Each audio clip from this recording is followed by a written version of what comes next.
Assalamu alaikum chers téléspectateurs, chers élèves, c'est Seydou qui est avec vous ce soir. Donc aujourd'hui je vais vous présenter un cours de la chimie, de la cinétique chimie.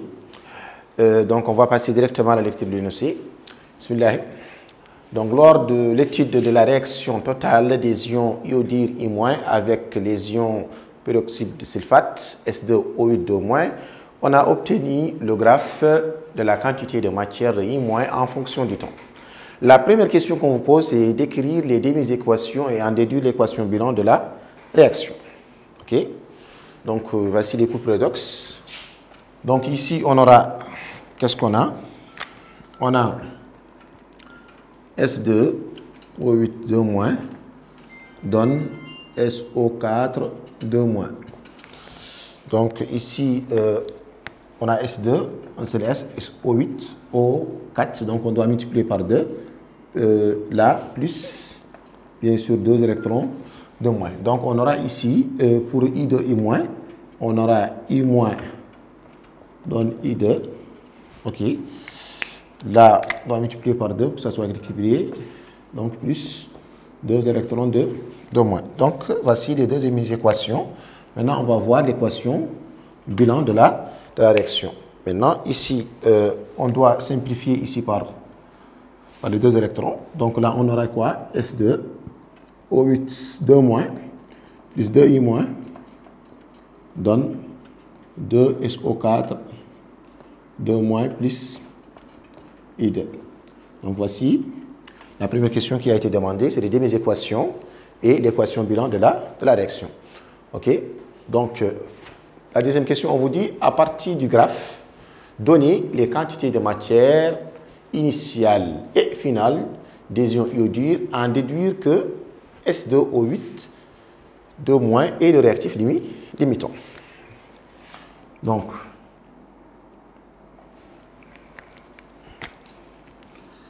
déterminons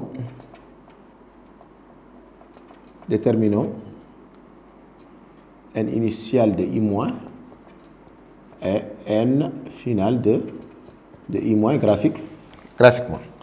Donc, d'après la représentation graphique qui figure, ici, qu'est-ce qu'on a? Et là, c'est la quantité N I- fois 10 puissance moins 3 temps en minutes. Donc ici, donc il y a 2 points qui m'intéressent. Ici, là où débute la courbe, si vous regardez très bien le graphe, c'est 5. Et là où elle se termine, ici, c'est 1. OK. Donc la quantité initiale, c'est très simple. Graphiquement, c'est là où débute la courbe. N'est-ce pas? Donc c'est 5. Donc N initial de I- est égal à 5 fois 10 puissance moins 3. Voilà. Et N final est égal, donc là, la quantité elle est à l'infini, donc là on projette, et là si on projette, on obtient 1. Donc 1 fois 10 puissance moins 3, c'est la même chose, 10 puissance moins 3, c'est la même chose. Donc on me demande de déterminer, de déduire à partir de, bien sûr, de ces informations que S2O8, 2- est le réactif limitant. Donc là, il faut revenir un tout petit peu à la définition du réactif limitant. Le réactif limitant est le réactif en défaut et qui disparaît à la fin de la réaction. Maintenant, ici, qu'est-ce qu'on voit? Ici, d'après la courbe. La courbe, est-ce qu'elle disparaît totalement? Non. Disparition totale, c'est comme ça. OK? À la fin de la réaction, elle disparaît. Mais là, elle ne disparaît pas à la fin de la réaction. À la fin de la réaction, on obtient la quantité finale est égale à ça. Donc ici, cela signifie que I-, ici, c'est des réactifs annexés. Donc vous avez deux réactifs. Vous avez, bien sûr, S2O8, 2-, vous avez I-. OK? Donc l'un d'eux est le réactif limitant, l'autre est le réactif annexé. OK? Donc on vous dit de montrer que S2O8, 2- est le réactif limitant. Donc ici, d'après la représentation graphique qu'on a ici, la quantité de I- à l'infini ou final est égale à, est différente de 0.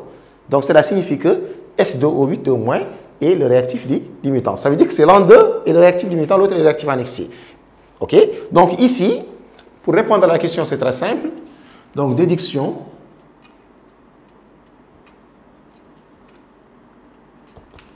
du réactif limitant.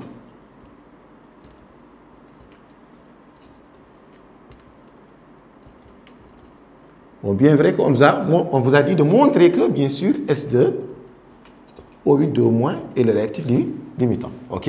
Ça, on vous a demandé de le montrer. Donc, ici, il suffit juste de dire que, donc, il suffit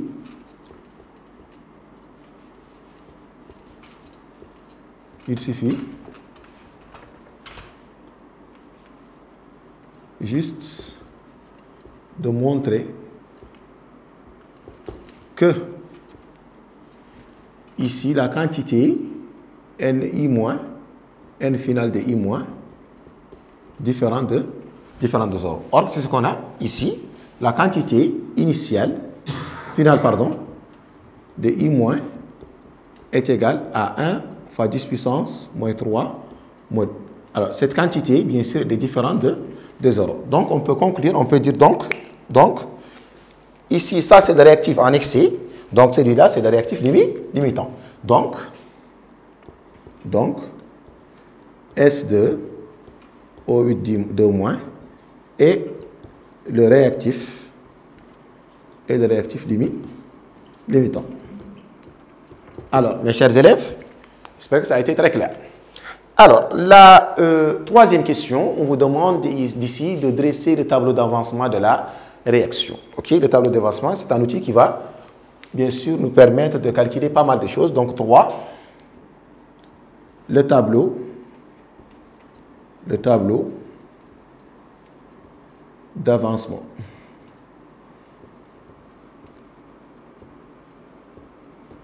Le tableau d'avancement, donc,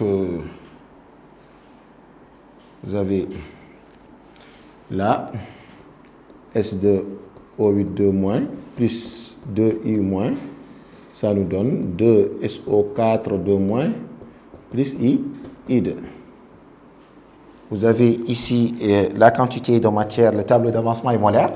Donc le tableau d'avancement peut être molaire comme il peut être volumique. Mais là, c'est précisé, c'est molaire. Donc là, la quantité de matière en mol. Là, vous avez l'équation. Et bien sûr, ici, on a l'état du système, avancement volumique. Bien sûr, vous avez l'état initial, qui est là, l'état intermédiaire et l'état final. Donc, l'état initial, c'est à l'instant t est égal à 0, on aura x égale à 0. OK.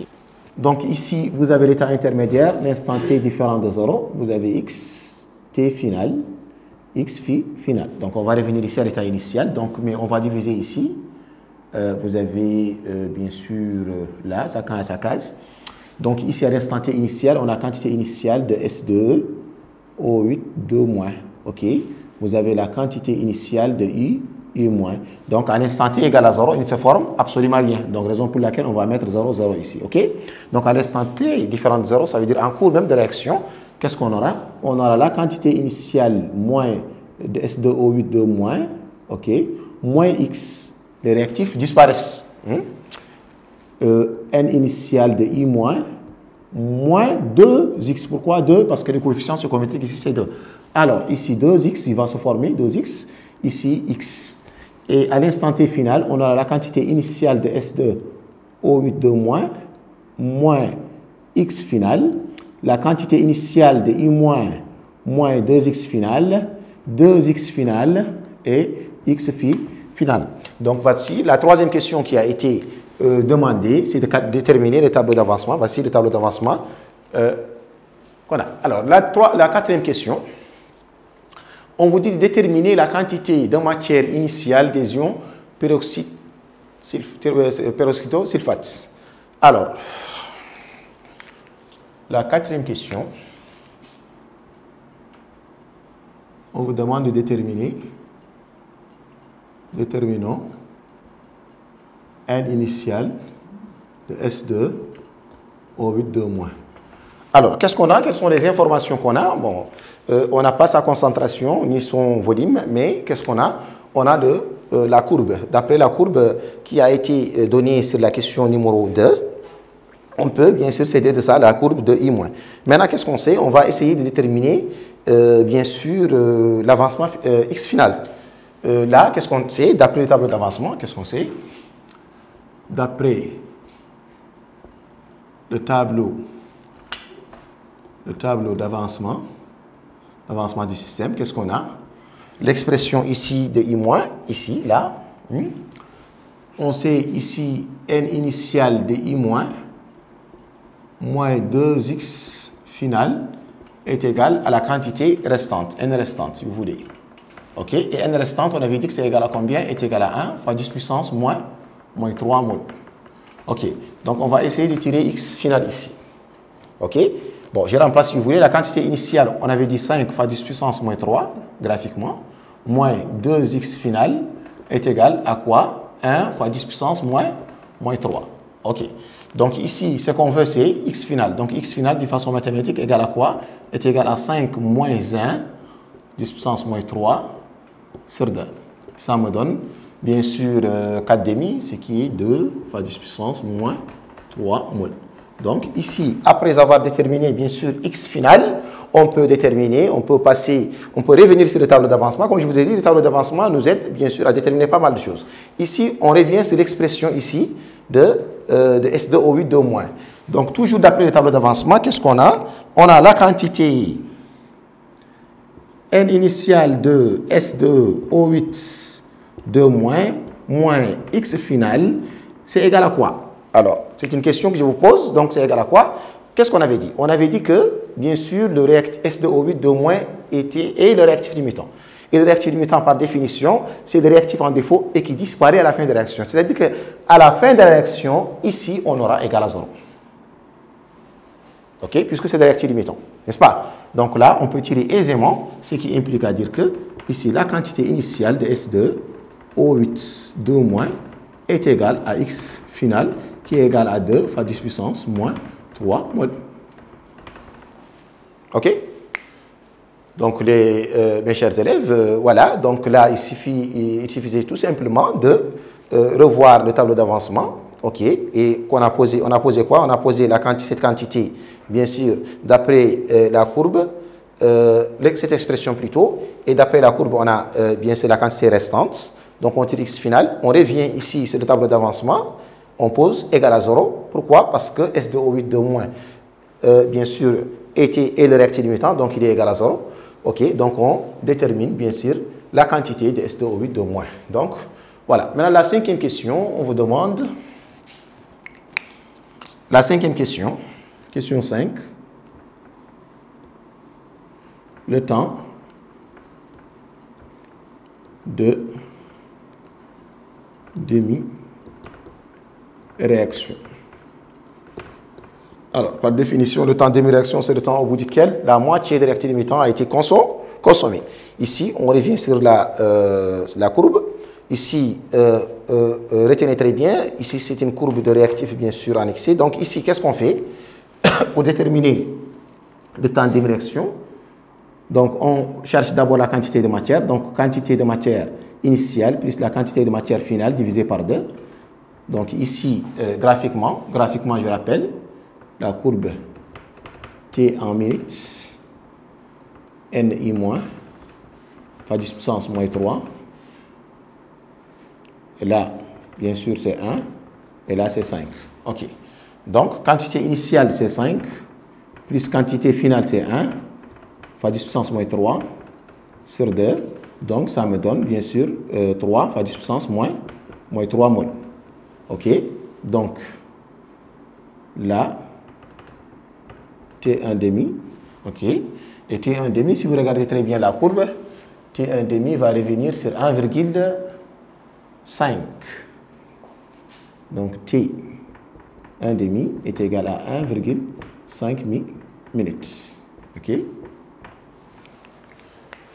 Donc, vous pouvez avoir une courbe de réactif limitant. Dans ce cas, c'est la quantité initiale tout simplement qu'on va prendre. On va diviser par 2. Et la valeur trouvée, on va le projeter. C'est l'axe des abscisses. Et directement, on va trouver. OK. Donc, retenez très bien. Ce sont deux cas en général qu'on amène au baccalauréat. On peut avoir cette courbe. Donc, dans ce cas, vous prenez la quantité initiale plus la quantité finale divisée par 2. La valeur trouvée, vous divisez ça par... Là, vous projetez ça, c'est l'axe des abscisses. Maintenant, si on avait une courbe de réactivité, c'est très simple. On prend la quantité initiale tout simplement qu'on va diviser par 2 et on projette sur l'axe des abscisses. OK. Alors, on va continuer pour la 6e question. Donc, ici, la question 6. Bien sûr, on vous dit de déterminer la composition du mélange à l'instant t est égal à 2 minutes. OK, à l'instant t est égal à 2 minutes. Donc, la composition, question 6, la composition du mélange à t est égal à 6 minutes. Maintenant, à t égale à 6 minutes, graphiquement, on va trouver la quantité ni- est égale à après, donc 2,5 à distance moins 3. Donc ici, on va reprendre l'équation. On va s'aider du tableau d'avancement, c'est beaucoup plus simple. L'équation précédente, on a S2 O8 2- plus 2I- donne 2SO4 2- plus I2. Donc on avait dit ici, on a la quantité initiale de S2 O8 2-, OK. Et là, on avait la quantité à l'instant t est égale à 0, bien sûr. Donc ici, on a la quantité initiale de I-, OK. Et là, on avait 0, 0. Donc à l'instant t différent de 0, on avait la quantité initiale de S2 O8 2- moins X, OK. Et là, la quantité initiale de I- moins 2x. On a 2x et x. Donc, AT est égal à 2 minutes. On a bien sûr la quantité de I- restante, qui est égale à 2,5 fois 10 puissance moins 3 mol. Donc, ici, on va essayer de déterminer bien sûr x. OK. Maintenant, on peut utiliser, bien sûr, la quantité de I-, puisqu'on a sa quantité. Donc, ici, n initial de I- moins 2x est égal à quoi? Est égal à la quantité restante de I-. AT est égal à, bien sûr, 2 minutes, c'est ce qui nous intéresse. Et AT égale à 2 minutes, on avait dit que c'est 2,5 graphiquement, fois 10 puissance moins 3. OK, à l'instant t est égal à 10 minutes. Donc ici, qu'est-ce qu'on va faire? On va essayer de faire sortir, bien sûr, x ici. Donc x, ça sera égal à quoi? Ce n'est pas x final, attention. À l'instant t égal à 2 minutes, la réaction n'a pas encore fini. Donc ici, on aura la quantité n initiale de I- moins n restante de I-, bien évidemment, sur 2. OK? Et bien évidemment, la quantité initiale, on avait dit que c'est 5, moins la quantité 2,5 fois 10 puissance moins 3, divisé par 2. Alors, là, on obtiendra x est égal à, donc, on aura x est égal à 1,25 mol. Donc là, ça devient très simple de calculer, puisque on a la valeur.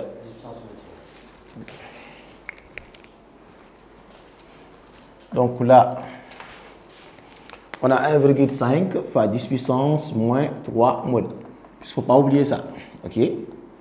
Alors, donc là, on peut remplacer aisément ici la valeur. Donc x ici, nx est égal à la quantité de matière, donc ni2. On va le faire là, c'est beaucoup plus clair. ni2, donc à t est égal à 2 minutes, est égal à quoi? Est égal à x, qui est égal à 1,25 fois 10 puissance moins 3 mol.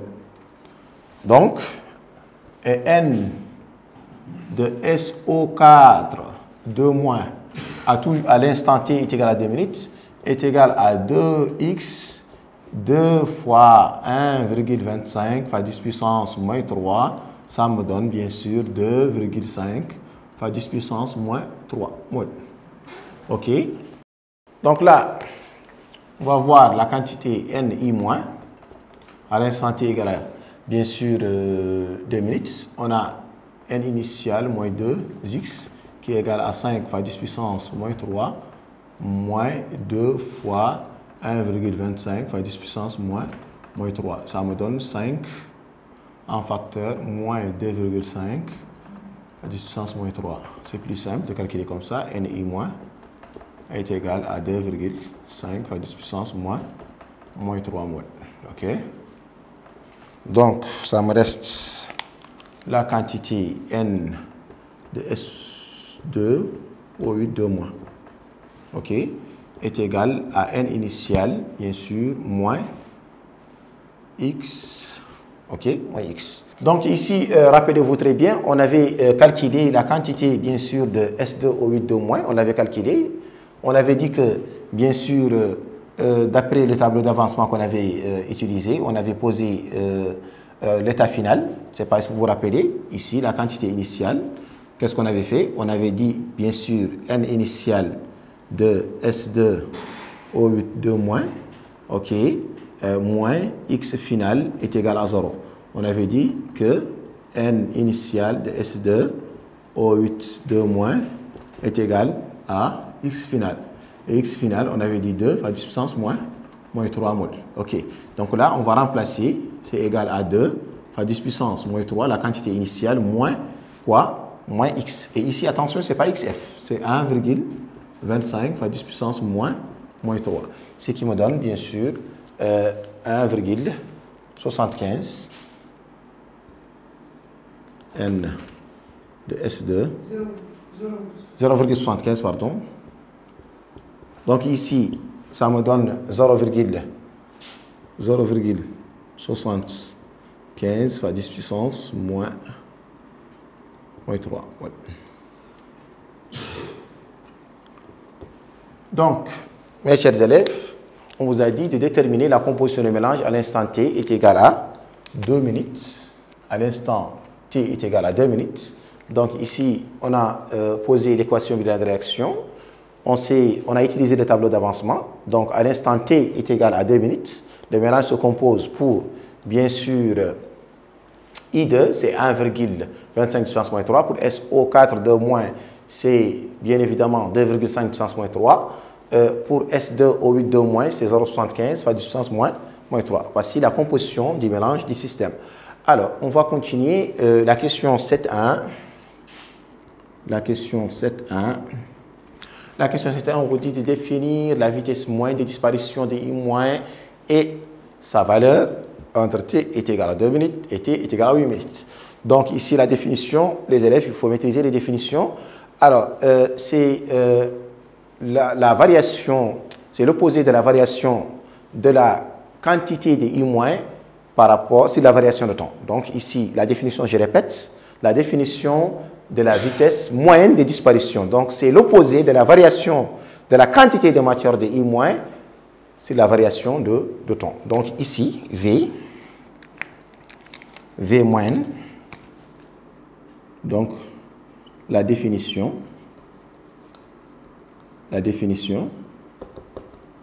donc V moyenne de I-, la définition mathématique, variation de la quantité de I-.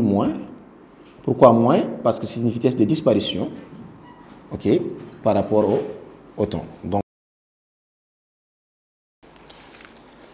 Donc ici, c'est l'opposé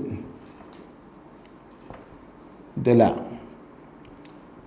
variation de la quantité de I- sur la variation de temps. OK. Donc, on vous demande de la calculer. OK. Donc, ici, attention, pour la vitesse moyenne et la vitesse instantanée, ce n'est pas la même chose, la façon de les déterminer. Donc là, on vous a donné deux temps. À l'instant T1 est égal à 2. T1 est égal à 2 minutes. Et T2 est égal à 8 minutes. Attention. Donc ici, on est obligé de prendre ces deux dates et on les projette. OK? Donc vous avez la courbe que vous avez. OK? NI- fois 10 puissance moins 3. Voilà. T en minutes. OK? Là, 5. Et là, 1. OK, 2 et 8 minutes. OK, donc là, vous projetez, là, c'est de la courbe. OK, là, vous projetez, et là, vous reprojetez, vous allez voir c'est combien. Et là aussi, la même chose.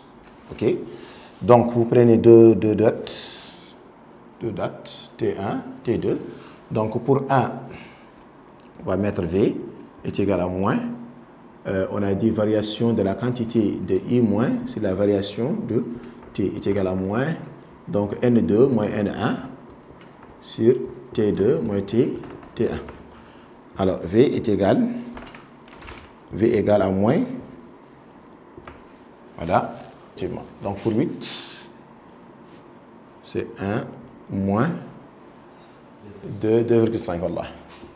2,5 sur 8 moins 2. Enfin 10 puissance moins 3. Donc là, ça me donne 0,75. Enfin 10 puissance moins 3 sur 6. Donc ici, on a la vitesse. Donc là, V est égal à quoi? Est égal à 0,125. 0,125 fois 10 puissance moins 3 mol par minute. OK, donc là, voici la définition de la vitesse moyenne de disparition et sa valeur. OK, donc ici, voilà la question 7.1, c'est fini, c'est la définition et le calcul. Alors, la question 7.2, on vous demande de donner la définition de la vitesse instantanée de disparition de I- et la calculer sa valeur à l'instant t est égal à 4 minutes. Donc, la définition de la vitesse instantanée de disparition, c'est l'opposé de la dérivée de la quantité de matière de I- sur l'opposé par rapport au temps, ce qui correspond à l'opposé du coefficient directeur de la tangente à une date t. Donc, je reprends la définition. Donc, c'est l'opposé de la dérivée de la quantité de I- par rapport au temps, ce qui correspond à l'opposé du coefficient directeur de la tangente à une date t. Donc ici, bien évidemment, pour la calculer, il va falloir, bien sûr, tracer la tangente. OK? Donc on va d'abord écrire la définition, puisqu'on nous a dit définir. Donc la définition.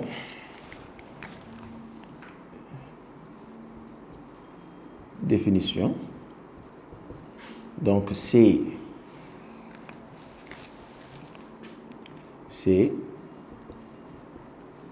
l'opposé de la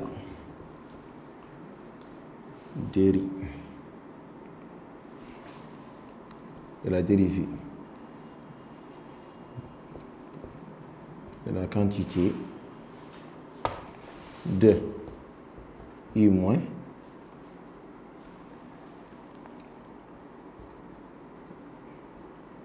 par rapport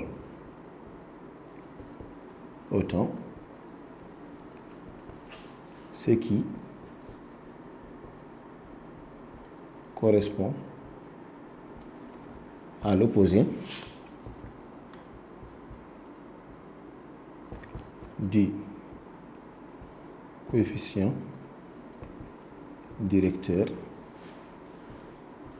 de la tangente, donc à t est égal à 4 minutes. OK? Donc là, on vous demande de la calculer.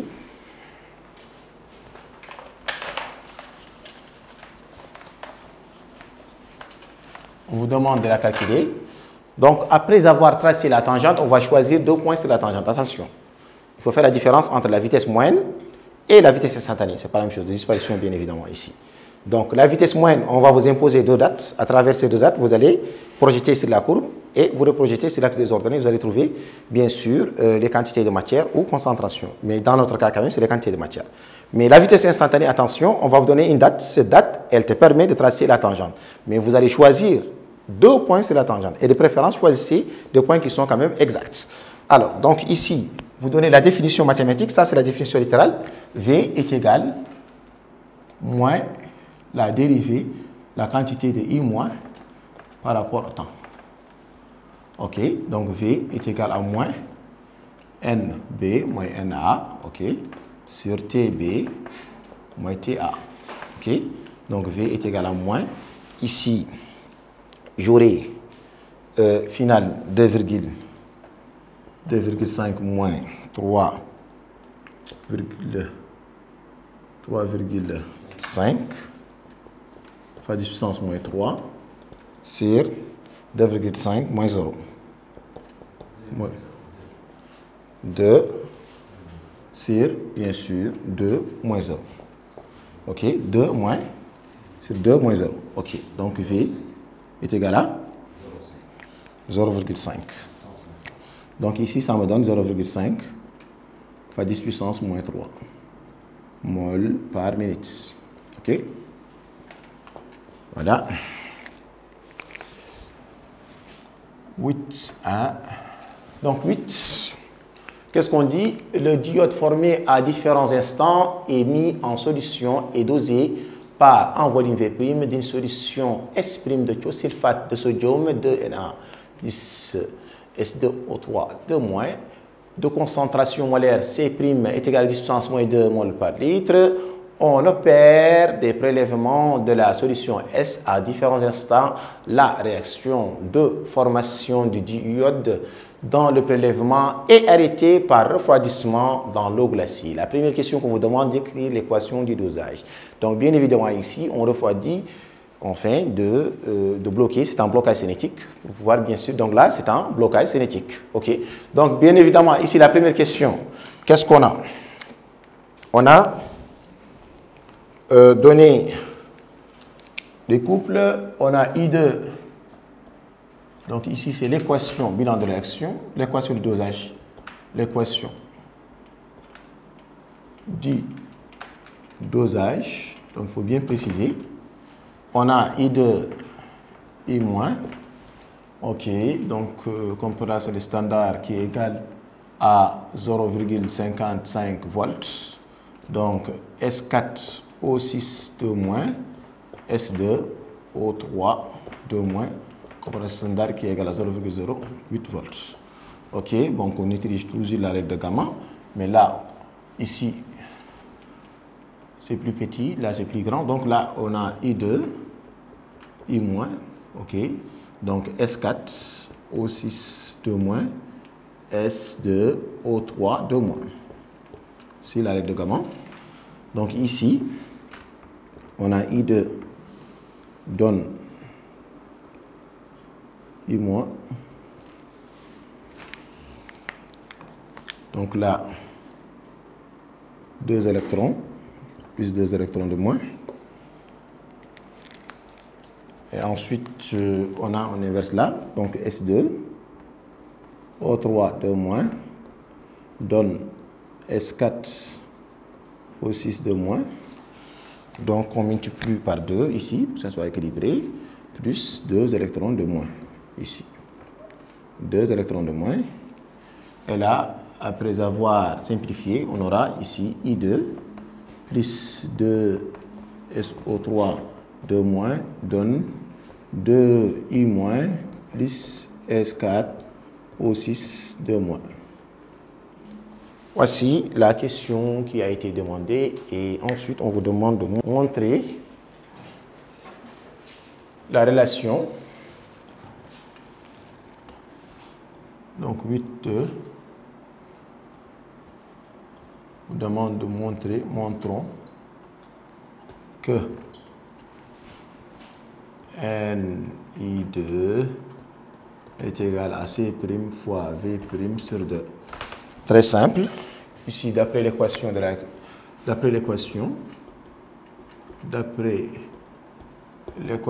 du dosage, qu'est-ce qu'on a? On a la quantité de matière de I2 sur son coefficient stoichiométrique, bien sûr, c'est 1, est égal à la quantité de matière de S2 O3 2- sur son coefficient stoichiométrique, c'est 2. Donc là, pas mis le 2. Est-ce que, voilà, 2. Or, ici, NI2, et là, on avait la quantité de matière par définition égale à C fois V. Donc, égale à C' ici fois V'. Ici, dans l'exercice, on a dit C' et V'. Donc, voici la démonstration qui a été demandée de montrer que la quantité de I2 est égale à C' fois V'. Donc, chers élèves, C'est ce que j'avais à vous proposer aujourd'hui. Donc, on se donne rendez-vous à la prochaine. OK, ou cela.